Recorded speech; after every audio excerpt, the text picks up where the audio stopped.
Ang kanyang mukha naman ay labis na nakapagbigay ng takot sa binatilyo. Ang isang mata kasi nito ay bahagyang nakadilat at kulay pula, habang ang isa naman ay nakasara, malalim at natuyo na. Parang nakain na ng uod.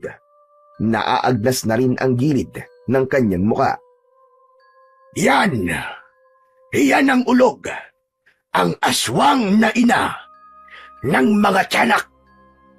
Tumango si Ismael. Nakatitig pa rin siya sa walang buhay na katawan ng aswang. Lolo Berting, may tanong lang po ko. Ano yun, Ismael? Sige.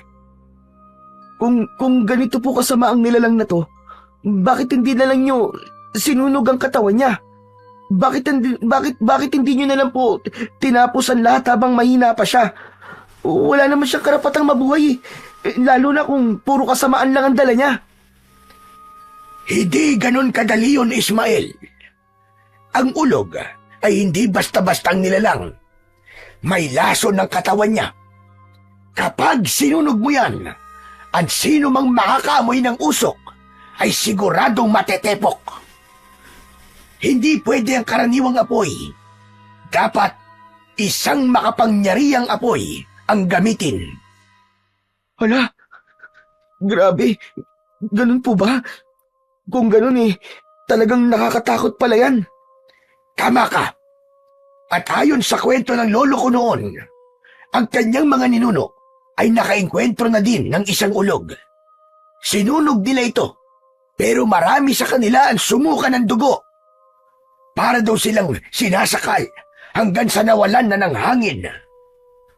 Kaya po pala inilibing nyo na lang. Teka, bakit nyo nga po ba ako isinama dito? Dahil alam kong hindi sapat ang kwento lang iyo. Kailangan may makaalam ng totoo. Dahil kapag may nangyari sa aking masama, ikaw na lamang ang tanging pwedeng magpatuloy at magsabi sa kanila ng babala. Muling napatitig si Ismael sa matandang aswang. Bahagya siyang napaatras nang makitang tila gumalaw ang ilang daliri nito. Lolo! Lolo, tingnan niyo! Gumalaw po yung kamay niya! Huminahon ka at huwag ka masyado maingay at baka mapabilis ang pagising niya. Lolo! Lolo, tara na! Natatakot na po ako sa nilalang na yan! Ismael! Hindi na ako sasama pabalik sa baryo. Ha? Hindi na kayo sasama?